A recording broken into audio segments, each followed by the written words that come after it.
Hello guys, मेरी YouTube channel में आपका स्वागत है। मेरा नाम मनमोहन मिश्रा। तो आज मैं आपको इस वीडियो में Canara Robeco small cap fund का डिटेल रिव्यू करके बताने वाला हूं। तो वीडियो पूरा डिटेल में होगा। मैं आपको इसके एक्सेल शीट में फंडामेंटल एनालिसिस करके दिखाऊंगा और लास्ट में कंक्लूजन में ये भी बताऊंगा कि आपको इसमें इन्वेस्टमेंट करना चाहिए या नहीं करना चाहिए, और अगर आपको इसमें इन्वेस्टमेंट करना चाहिए तो कितने साल तक करना चाहिए। तो मैं चैनल को सब्सक्राइब जरूर कर दीजिएगा। मैं जरूर ला देता हूँ। चलिए शुरू करते हैं। तो जैसा कि मैंने यहाँ पे स्क्रीन पे देख पा रहे होंगे, Canara Robeco small cap fund, इसे अगर आप लॉन्च ऑन डेट देखिए तो 15 फरवरी 2019 है। मतलब ये फंड कोई ज्यादा पुराना है, लेकिन फिर भी इसको आप एवरेज पुराना फंड मान सकते हैं, क्योंकि ये फंड को अगर लगभग 6 साल हो चुके हैं, 5.9 ईयर्स हो चुके हैं लॉन्च होते होते। जैसे कैटेगरी रिटर्न देखिए 5.9 ईयर्स में तो 25.10% तक का रिटर्न है, जो कि बहुत मैसिव रिटर्न है। लेकिन इस पर्टिकुलर म्यूचुअल फंड का अगर आप रिटर्न देखिए 5.9 ईयर्स में तो 28.60% तक का रिटर्न है। मतलब देखा जाए तो 3.5% से इस अपने कैटेगरी को बीट कर रखा है इस पर्टिकुलर म्यूचुअल फंड में, अगर देखा जाए 6 ईयर्स में। तो डेफिनेटली यहाँ पे एक पॉजिटिव फीडबैक रहेगा, क्योंकि कैटेगरी बीटिंग रिटर्न है, तो यहाँ पे एक पॉजिटिव फीडबैक बनता है इसका। लेकिन ना, यहाँ पे आप नीचे पूरा देखिएगा कि मैंने यहाँ पे रिस्क और रिटर्न रेशियो का एनालिसिस करके बता रखा है। क्योंकि देखिए यहाँ पे अगर आपका रिस्क बहुत ज्यादा ले रखा है कैटेगरी से और आपको रिटर्न इतना दिलवा रखा है, तो डेफिनेटली यहाँ पे जो पॉजिटिव फीडबैक दिया है वो भी नेगेटिव फीडबैक में टर्न हो जाएगा। इसलिए मैं कह रहा हूँ पूरा वीडियो देखिएगा, यानी कि स्टार्टिंग में आपने देख लिया और यहाँ पे एग्जिट मार लिया, ऐसा नहीं, पूरा देखिएगा। आपको इसमें डिटेल में मैं आपको बताने वाला हूँ। तो यहाँ पे मान लीजिए इस पर्टिकुलर म्यूचुअल फंड का 5 साल का रिटर्न अगर आप कंपेयर करें, तो कैटेगरी रिटर्न देखिए 5 इयर्स में तो 29.36% का रिटर्न है। लेकिन इस पर्टिकुलर म्यूचुअल फंड का रिटर्न देखिए 5 इयर्स में तो 35.70% का रिटर्न है। तो अब देख पा रहे कि मतलब इसने 5 साल में भी अपने कैटेगरी को बीटिंग रिटर्न, मतलब बहुत ही बड़े मार्जिन से बीट कर रखा है, और 6 साल के हिसाब से भी बड़े मार्जिन से बीट कर रखा है। तो एक पॉजिटिव फीडबैक रहेगा रिटर्न के मामले में। तो यहाँ पे मान लीजिए इस पर्टिकुलर म्यूचुअल फंड ने आपने 1000 रुपए इन्वेस्टमेंट किया था कंटिन्यूसली हर महीने 5 साल तक, तो आपका जो अमाउंट डिपॉजिट होता है वो 60,000 रुपीज, और 60,000 रुपीज आपको कन्वर्ट होकर बन गया होता है 1.66 लाख रुपीज में। मतलब देख पा रहे कि आपको जो पैसा है ना वो डबल हो गया था, डबल से भी ज्यादा हो रहा है। डबल देखिए 60,000 का डबल होता है 1,20,000, और 1,20,000 से भी आपका ज्यादा है, 67,000 रुपए आपका बढ़ गया है। तो देख पा रहे कि इन्वेस्टमेंट की ताकत। आप यहाँ पे गोल्ड में इन्वेस्टमेंट क्या होता है, मतलब आपने सोचा कि इस पर्टिकुलर म्यूचुअल फंड में नहीं इन्वेस्टमेंट क्या होता, आपने गोल्ड में 5 साल तक लगातार इन्वेस्टमेंट किया था 1000 रुपए, तो आपका जो अमाउंट डिपॉजिट होता है वो 60,000 रुपीज, और 60,000 रुपीज आपको कन्वर्ट होकर बन गया था 85,892 रुपीज में। तो अब देख पा रहे मतलब डिफरेंस इस पर्टिकुलर म्यूचुअल फंड में इन्वेस्टमेंट करना और यहाँ पे गोल्ड में इन्वेस्टमेंट करना। आपको यहाँ पे भी बड़ा मार्जिन में डिफरेंस दिख रहा होगा। यहाँ पे पैसा डबल तक भी नहीं, डबल से भी बहुत कम नीचे है गोल्ड में इन्वेस्टमेंट अगर आपने किया होता तो। अगर मान लीजिए आपने गोल्ड में ना इन्वेस्टमेंट करके आपने एफडी में इन्वेस्टमेंट किया था, तो आपका जो अमाउंट डिपॉजिट है 60,000 रुपीज 5 साल में, और 60,000 रुपीज आपको कन्वर्ट होकर बन गया होता 72,007 रुपीज में 5 साल में। तो पैसा जो है सिर्फ 12,000 रुपए बढ़े होते। तो यहाँ पे आपको पूरा ओवरऑल आइडिया हो गया कि इन्वेस्टमेंट करना क्यों जरूरी होता है। तो यहाँ पे रिटर्न वर्सेस कैटेगरी की बात करते हैं, यहाँ पे एबोव एवरेज रिटर्न है। क्योंकि देखिए एक एबोव एवरेज मतलब यहाँ पे हाई नहीं मान सकते, क्योंकि देखिए आपका जो कैटेगरी रिटर्न है वो आपका देखा जाए 25% तक का रिटर्न है, और इस पर्टिकुलर म्यूचुअल फंड देखा जाए 28% तक का रिटर्न है। तो देखा जाए एबोव एवरेज ही रिटर्न है कैटेगरी कंपैरिजन अगर करा जाए तो यहाँ पे रिस्क वर्सेस कैटेगरी बात करें, एवरेज एवरेज मतलब यहाँ पे लगभग बराबर ही रिस्क लेके चलता है। वो कैसे लेके चलता है अभी हम रिस्क और रिटर्न रेशियो का इसी से पता लगाएंगे। तो फिर नीचे जैसे देख पा रहे कि मैंने यहाँ पे लास्ट 3 साल का डेटा बना रखा है, रिस्क और रिटर्न रेशियो का कंपैरिजन आपको यहाँ पे मिल जाएगा इस पर्टिकुलर म्यूचुअल फंड का और कैटेगरी के साथ। तो यहाँ पे देखा जाए तो सबसे पहले मैं आपको बता दूं यहाँ पे बीटा और स्टैंडर्ड डिवीजन होता क्या है। तो बेसिकली बीटा क्या होता है, बीटा आपका बताता है इस पर्टिकुलर म्यूचुअल फंड, मतलब आपका जो वॉलेटिलिटी जो है ना with respect to its benchmark, तो इस पर्टिकुलर म्यूचुअल फंड में कितना वॉलेटिलिटी है अपने बेंचमार्क की कंपैरिजन में। तो यहाँ पे अगर आपका 1 से नीचे उसे ठीक ठाक सा माना जाता है, तो यहाँ पे देखा जाए अगर आपका इस फंड का 0.79 है और इस पर्टिकुलर कैटेगरी का देखा जाए तो 0.81 है। मतलब देखा जाए ये पर्टिकुलर जो म्यूचुअल फंड है ना, ये अपने कैटेगरी से थोड़ा सा कम वॉलेटाइल, आपको रिटर्न भी थोड़ा ज्यादा दे रहा है। तो आप देख पा रहे हैं कि यहाँ पे एक पॉजिटिव फीडबैक रहेगा बीटा के मामले में। और स्टैंडर्ड डिवीजन के मामले में अगर देखा जाए तो स्टैंडर्ड डिवीजन क्या होता है, देखिए आपका जो एवरेज रिटर्न होता है ना उससे उसका इतना प्लस कर लीजिए और उतना माइनस कर लीजिए, उसके बीच में जो रेंज बनेगा ना आपको हर साल उसी की रेंज के बीच में रिटर्न मिलने के चांसेस रहते हैं।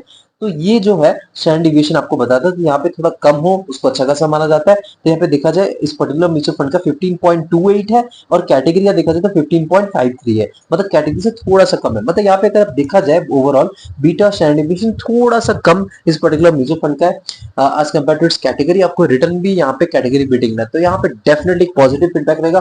कैटेगरी से थोड़ा सा कम रिस्क लेता है, मतलब माइनर आप 19-20 का फर्क मान सकते हैं, थोड़ा कम रिस्क लेके आपको रिटर्न भी कैटेगरी बीटिंग दे रहा है। तो यहाँ पे पॉजिटिव फीडबैक रहेगा अभी तक का अगर देखा जाए रिस्क और रिटर्न के मामले में। या फिर मान लीजिए आपने डिसीजन ले लिया और पर्टिकुलर म्यूचुअल फंड में आपने मिनिमम एसआईपी स्टार्ट करना चाहते हैं, तो मिनिमम एसआईपी को 1000 रुपए से स्टार्ट कर सकते हैं, और वन टाइम इन्वेस्टमेंट करना चाहते हैं, लमसम करना चाहते हैं, 1000 रुपए से लमसम कर सकते हैं। जो पॉजिटिव फीडबैक रहेगा, देखिए आजकल ना स्टूडेंट लोग भी इन्वेस्टमेंट कर रहे हैं, तो इतना पैसा इन्वेस्टमेंट करके अपना मतलब वो भी अपना इन्वेस्टमेंट स्टार्ट कर सकते हैं। लॉक इन पीरियड की बात करें तो कोई भी लॉक इन पीरियड नहीं है, कभी भी आप यहाँ पे इन्वेस्टमेंट कर सकते हैं, कभी भी यहाँ से आप एग्जिट मार सकते हैं। यहाँ पे एम साइज की बात करें तो एम का फुल फॉर्म होता है एसेट अंडर मैनेजमेंट। देखिए अगर आपका एम साइज कम होता है ना, तो वहाँ पे एक मैटर ऑफ कंसर्न है, क्योंकि देखिए उस पर्टिकुलर म्यूचुअल फंड में ज्यादातर लोग भरोसा नहीं कर रहे, उस पर्टिकुलर म्यूचुअल फंड में कुछ ना कुछ खराबी है, तभी तो उसका एम साइज कम है। तो यहाँ पे अगर एम साइज अगर ज्यादा हो तो वहां पे भी एक प्रॉब्लम आ जाती है। प्रॉब्लम क्या आती है, वहां पे मैनेजमेंट करने में दिक्कत आ जाती है फंड मैनेजर को। आपने सुना होगा जो Nippon India small cap fund है, उससे अगर आप एम साइज देखेंगे तो 70,000 करोड़ रुपीज के आसपास पहुंच चुका है। तो क्या करते हैं, बीच बीच में उसका एसआईपी बंद कर देते हैं, बीच में उसका लमसम बंद कर देते हैं, क्योंकि उसमें जो फंड मैनेजर है ना, उनको मैनेजमेंट करने में दिक्कत आ रही है। तो यहाँ पे जो है अगर कम हो तो डेफिनेटली मैटर ऑफ कंसर्न है, अगर बहुत ज्यादा है तो वहां पे देखिए इतना आप कंसर्न नहीं है, क्योंकि देखिए वहां पे लोगों का भरोसा है, तभी तो वहां पे पैसा इन्वेस्टमेंट हो रहा है, तभी तो उसका एम साइज बहुत ज्यादा हो गया है। तो वहां पे अगर फंड मैनेजर मैनेजमेंट कर लेते कोई ज्यादा प्रॉब्लम नहीं है, लेकिन अगर एम साइज कम है तो डेफिनेटली वहां पे मैटर ऑफ कंसर्न है, क्योंकि वहां पे लोगों का भरोसा नहीं हो रहा है, कुछ ना कुछ वहां पे खराबी है, तभी वहां पे लोग इन्वेस्टमेंट नहीं कर रहे हैं, तभी उसका एम साइज कम है। तो यहाँ पे अगर देखा जाए इस पर्टिकुलर म्यूचुअल फंड का 12,453 करोड़ है, मतलब 12,453 करोड़ रुपीस। तो देखा जाए, अगर मैं आपको एक चीज बता दूं, अगर 6 साल के हिसाब से ये जो एम साइज है एकदम परफेक्ट एम साइज है, बहुत बढ़िया एम साइज है। यहाँ पे लोगों का भरोसा रह रहा है, तभी इसका एम साइज 6 साल में इतना तक पहुंच चुका है। तो यहाँ पे एम साइज के मामले में एक पॉजिटिव फीडबैक दूंगा। एक्सपेंस रेशियो की बात करें तो यहाँ पे 0.47% तक का एक्सपेंस रेशियो। तो एक्सपेंस रेशियो क्या होता है, देखिए आप तो दिमाग लगा नहीं रहे हैं, दिमाग लगाने वाले कौन है, आपके फंड मैनेजर। फंड मैनेजर दिमाग लगा के अपने स्टॉक का एनालिसिस करके आपका यहाँ पे रिटर्न दिलवाते हैं। तो यहाँ पे उनको एज ए मैनेजमेंट फीस कुछ पेमेंट देना पड़ता है। तो अगर ये 1% से नीचे उसे अच्छा खासा माना जाता है, क्योंकि देखिए लॉन्ग रन में अगर आप वेट कर रहे हैं और आप 15 साल के बाद जब आप रिडीम कर रहे हैं, और मैं नहीं चाहता कि आप यार लाखों करोड़ रुपीस ऐसे मैनेजमेंट फीस पेमेंट करें, तो यहाँ पे 1% से नीचे उसे अच्छा खासा माना जाता है। लेकिन मैंने जो कैटेगरी सेट कर रखा है 0.7% से नीचे उसे अच्छा खासा माना जाता है, क्योंकि देखिए 0.8% भी हो ना, 0.9% भी हो या 1% भी हो, वो लॉन्ग रन में लाखों करोड़ों का डिफरेंस बन जाता है, और मैं नहीं चाहता कि आप मैनेजमेंट फीस इतना ज्यादा पे करें। तो यहाँ पे 0.7% से नीचे होना थोड़ा जरूरी हो जाता है। तो यहाँ पे देखा जाए इस पर्टिकुलर म्यूचुअल फंड का एक्सपेंस रेशियो 0.47% है, जो कि सुपर पॉजिटिव फीडबैक रहेगा, क्योंकि यहाँ पे बहुत बढ़िया एक्सपेंस रेशियो है। टैक्स इन्फॉर्मेशन की बात करें तो यहाँ पे 1 साल से पहले आपने एग्जिट मार लिया, प्रॉफिट बुकिंग कर ली, तो आपको 20% तक का टैक्स देना पड़ेगा प्रॉफिट पे। अगर 1 साल के बाद आपने एग्जिट मारा तो आपको प्रॉफिट पे 12.5% तक का टैक्स देना पड़ेगा, अगर आप इंडियन इनकम टैक्स स्लैब में आते हैं तो। अगर मान लीजिए आपने 1 साल से पहले एग्जिट मारा तो आपको 1% का एग्जिट लोड देना पड़ेगा। अगर 1 साल के बाद आपने एग्जिट मारा तो आपको कोई एग्जिट लोड देने की जरूरत नहीं है। यहाँ पे सबसे मेन बात करते हैं वो है मार्केट कैपिटल। इसमें कौन से कैटेगरी में कितना इन्वेस्टमेंट हो रखा है।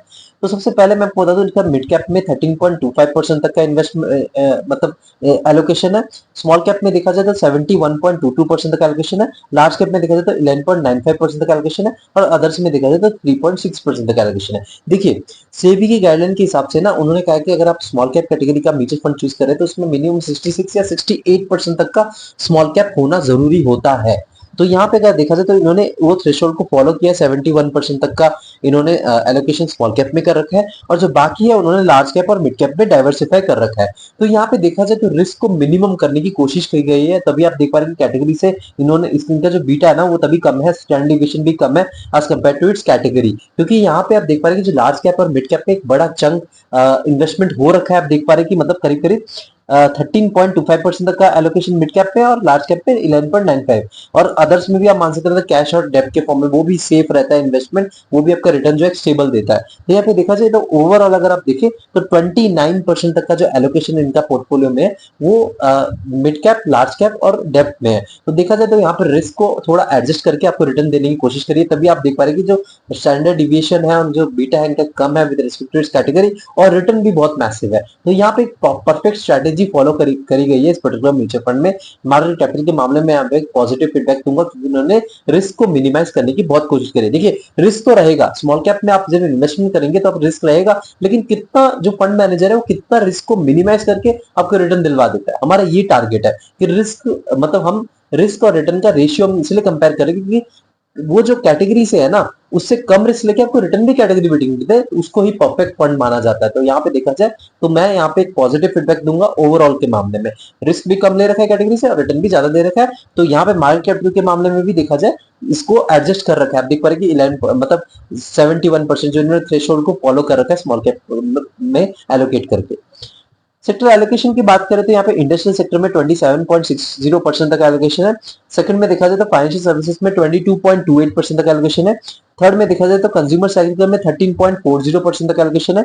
फोर्थ में देखा जाए तो बेसिक मेटल्स में 12.06% तक एलोकेशन है। उसके बाद आपका हेल्थ केयर में देखा जाए तो 10.55% तक एलोकेशन है। तो कंज्यूमर डिफेंसिव में 3.84% तक एलोकेशन है। उसके बाद आपका टेक्निकल सेक्टर में 3.57% तक एलोकेशन है। रियल एस्टेट सेक्टर में 2.37% तक एलोकेशन है। एनर्जी सेक्टर में 1.92% तक एलोकेशन है। कम्युनिकेशन सर्विसेज में 0.74% का एलोकेशन है।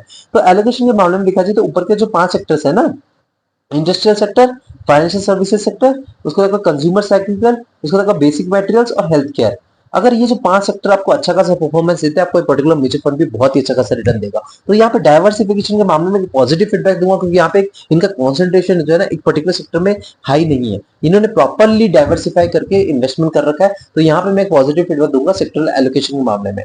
तो यहाँ पे फंड मैनेजर की बात करें तो यहाँ पे 2 फंड मैनेजर है। एक है प्रणब गोखले, इनका एक्सपीरियंस है 1.13 ईयर्स का। सेकंड जो आपका है वो आपका श्रीदत्ता भंडवालडर, इनका एक्सपीरियंस अगर आप देखा जाए तो 8.47 ईयर्स का है। तो देखा जाए, देखिए फंड मैनेजर है ना, वो अगर एक एक्सपीरियंस होना थोड़ा जरूरी रहता है, क्योंकि देखिए उनके आप हिस्ट्री ट्रैक कर सकते हैं, उनके बारे में पास्ट रिटर्न जान सकते हैं कि उन्होंने पास्ट में कैसा रिटर्न दिलवा रखा है। तभी तो आपको भी कॉन्फिडेंट रहेगा कि मतलब मैंने इस पर्टिकुलर म्यूचुअल फंड में इन्वेस्टमेंट कर रखा है, इनकी स्ट्रैटेजी ये होती है, इन्होंने पास्ट में ऐसा रिटर्न दिलवा रखा है। तो इसीलिए एक एक्सपीरियंस फंड मैनेजर होना थोड़ा जरूरी हो जाता है। लेकिन यहाँ पे फंड मैनेजर की क्वांटिटी थोड़ी और ज्यादा हो सकती थी, एक दो थोड़ा बढ़ा सकते थे, क्योंकि देखिए यहाँ पे जो मैं देख पा रहा हूँ 6 साल के हिसाब से जो एम साइज है थोड़ा ठीक ठाक बढ़ रहा है। तो यहाँ पे फंड मैनेजर एक और ज्यादा होता तो यहाँ पे फंड मैनेजमेंट में दिक्कतें आती, लेकिन अभी एम साइज इतना कम है, देखिए 12,000 करोड़ रुपीज है, तो इतना ज्यादा एम साइज नहीं है, तो यहाँ पे मैनेजमेंट में कोई ज्यादा दिक्कत नहीं आएगी। तो यहाँ पे मैं एक पॉजिटिव फीडबैक दूंगा फंड मैनेजर के मामले में, कोई ज्यादा नहीं, क्योंकि एक एक्सपीरियंस फंड मैनेजर होना जरूरी होता है। तो यहाँ पे एक एक्सपीरियंस फंड मैनेजर है, उनका नाम है श्रीदत्ता भनवल्डर। इन तो डेफिनेटली यहाँ पे पॉजिटिव फीडबैक होगा, लेकिन आप खुद रिसर्च करके करिएगा ही इन्वेस्टमेंट, क्योंकि यहाँ पे आपको मैंने नाम दे दिया, इनके बारे में आप रिटर्न, इन्होंने पास में कैसे रिटर्न दिलवा रखा है, इनकी स्ट्रैटेजी क्या होती है, सब आप डिटेल में रिसर्च करिएगा इस मामले में। तो यहाँ पे फंड मैनेजर के मामले में पॉजिटिव फीडबैक दूंगा। रेटिंग की बात करते हैं, इसको 4/5 रेटिंग मिल रही है। देखिए यहाँ पे मुझे ना कोई नेगेटिविटी दिखी नहीं है। अगर आप देखा जाए ओवरऑल, देखिए 6 साल के हिसाब से अगर आप देखा जाए ऑल टाइम में देखा जाए तो इसने अपने कैटेगरी बीटिंग रिटर्न दे रखा है। और आपको देखा जाए रिस्क भी थोड़ा बहुत कम ले रखा है अपने कैटेगरी से, और रिटर्न भी आपको कैटेगरी बीटिंग रिटर्न दे रखा है। एक्सपेंस रेशियो भी कम है, आपका एम साइज भी परफेक्ट है, और मिनिमम एसआईपी और वन टाइम इन्वेस्टमेंट भी कम अमाउंट से आप कर सकते हैं। उसके बाद देखा जाए तो मार्केट कैपिटल भी इन्होंने मिनिमाइज करने की कोशिश करी है इस पर्टिकुलर म्यूचुअल फंड में, मतलब ज्यादा रिस्क को और रिटर्न भी ज्यादा जनरेट करने की कोशिश करी है। सेक्टर एलोकेशन में प्रॉपर्ली डाइवर्सिफाई कर रखा है। तो यहाँ पे और फंड मैनेजर भी एक्सपीरियंस है। तो ओवरऑल देखा जाए एक पॉजिटिव फीडबैक रहेगा इस पर्टिकुलर म्यूचुअल फंड को। लेकिन आप हमेशा याद रखिए, जब आप स्मॉल कैप म्यूचुअल फंड में इन्वेस्टमेंट करते हैं ना, तो आपका रिस्क बहुत हाई रहता है। जब आप रिस्क में भी रिस्क ले सकते हैं, आपका रिस्क एपेटाइट बहुत हाई है, तभी आप ऐसे म्यूचुअल फंड की तरफ देखिएगा, वरना बिल्कुल भी मत देखिएगा। आपका अगर टाइम फ्रेम 7 से 10 साल है, तभी ऐसे म्यूचुअल फंड में देखिएगा। आप ये मत सोचिए कि इनका जो वॉलेटिलिटी है, जो मैंने बीटा कंपेयर करा, ये कम है तो ये ज्यादा वॉलेटाइल नहीं रहेगा, ऐसा बिल्कुल ही मत सोचिए। मैंने इसको कंपेयर कर रखा है अपने कैटेगरी से। यहाँ पे डेफिनेटली आपको हाई वॉलेटिलिटी देखने को मिलेगा। जब मार्केट बेरिश होगा ना, तब आपको सबसे ज्यादा गिरता हुआ आपको स्मॉल कैप कैटेगरी का म्यूचुअल फंड ही देखने को मिलेगा। तो इसलिए मैं आपको बताता हूँ, आप डाइवर्सिफाई करके इन्वेस्टमेंट करिएगा, लार्ज कैप म्यूचुअल फंड में भी करिएगा, मिड कैप में भी करिएगा, फ्लेक्सी कैप में भी करिएगा। थोड़ा बहुत आप रिसर्च करके ऐसे में ही इन्वेस्टमेंट करिएगा, यानी कि सारा अपने पैसा स्मॉल कैप म्यूचुअल फंड में इन्वेस्टमेंट कर दिया, क्योंकि यहाँ पे जो रिटर्न है आपको 25, 26, 27, 28% तक का रिटर्न मिलता है लॉन्ग टर्म में। तो ऐसा बिल्कुल ही मत सोचिएगा। जब मार्केट बेरिश में आता है तो आपको बड़ी तेजी से गिरता है, मैं आपको बता रहा हूँ, बहुत प्रॉब्लम आपको फेस करनी पड़ती है। तो आपका अगर टाइम फ्रेम 10 साल है, आपका रिस्क एपेटाइट आपका हाई है, तभी आप जाके ऐसे म्यूचुअल फंड में इन्वेस्टमेंट करिएगा। मैं तो बोलता हूँ 10 से 15% अपने पोर्टफोलियो में ज्यादा एक्सीड मत करिएगा स्मॉल कैप म्यूचुअल फंड को। तो चैनल को सब्सक्राइब जरूर कर दीजिएगा। और हाँ, एक और चीज मैं आपको बता दूं कि आप खुद रिसर्च करके इन्वेस्टमेंट करिएगा, ये नहीं कि मैंने बोल दिया और आपने जाके भाग के इन्वेस्टमेंट कर दिया। मैंने बस ओवरऑल रिव्यू दिया, ये एक अच्छा म्यूचुअल फंड है, आप इसमें इन्वेस्टमेंट कर सकते हैं, लेकिन आप खुद रिसर्च करके इन्वेस्टमेंट करिएगा। इनके बाद में आप मेरे को ब्लेम करेंगे, मैंने आपको पूरा बता दिया, टाइम फ्रेम आपका ज्यादा है और रिस्क एपेटाइट हाई है, तभी ऐसे म्यूचुअल फंड में इन्वेस्टमेंट करिए, वरना बिल्कुल मत करिए, क्योंकि रिस्क हाई बहुत ज्यादा हाई इसमें बना रहता है। तो मेरे चैनल को सब्सक्राइब जरूर कर दीजिए। मैं जरूर लाता हूँ। Thank you.